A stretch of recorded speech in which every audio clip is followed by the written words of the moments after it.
बंधू आणि भगिनींनो नमस्कार। शीख धर्माचे नववे गुरु श्री गुरु तेग बहादुरजी साहेब यांच्या 350व्या शहीदी शताब्दी वर्षानिमित्त येत्या 24 आणि 25 जानेवारी रोजी नांदेड येथील मोदी ग्राउंडवर हिंद दी चादर हा कार्यक्रम आयोजित करण्यात आला आहे। श्री गुरु तेग बहादुरजी साहेब यांनी भारतीय संस्कृतीसाठी, धर्मस्वातंत्र्यासाठी, मानवी हक्कासाठी आपल्या प्राणांची आहुती दिली। त्यांच्या या बलिदानाचे स्मरण करण्यासाठी माननीय पंतप्रधान नरेंद्रजी मोदी यांच्या मार्गदर्शनाखाली संपूर्ण देशभरात 350वी शहीदी समागम शताब्दी साजरी होत आहे।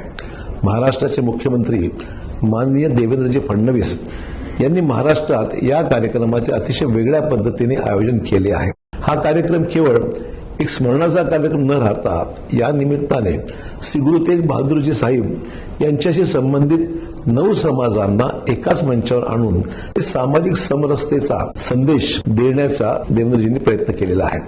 श्री गुरु तेग बहादुरजी साहेब यांच्या बलिदानाचे 350वे वर्ष प्रत्येक भारतीयासाठी एक महत्त्वाचा, ऐतिहासिक आणि राष्ट्रीय एकात्मतेची भावना दृढ करणारा क्षण आहे।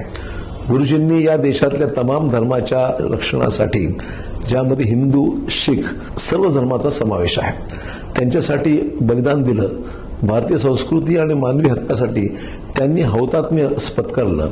त्यामुळे त्यांना अभिवादन करणं, त्यांच्या बलिदानाचं स्मरण करणं, त्यातून प्रेरणा घेणं हे प्रत्येक भारतीय नागरिकाचे कर्तव्य आहे। या कार्यक्रमात अनेक आध्यात्मिक गुरु, संत महात्मे तसेच देशाचे खंबीर गृहमंत्री माननीय श्री अमितभाई शाह, राज्याचे लोकप्रिय मुख्यमंत्री माननीय देवेंद्रजी फडणवीस, उत्तर प्रदेशचे मुख्यमंत्री माननीय योगी आदित्यनाथजी यांच्यासह अनेक मान्यवर या कार्यक्रमात सहभागी होणार आहेत।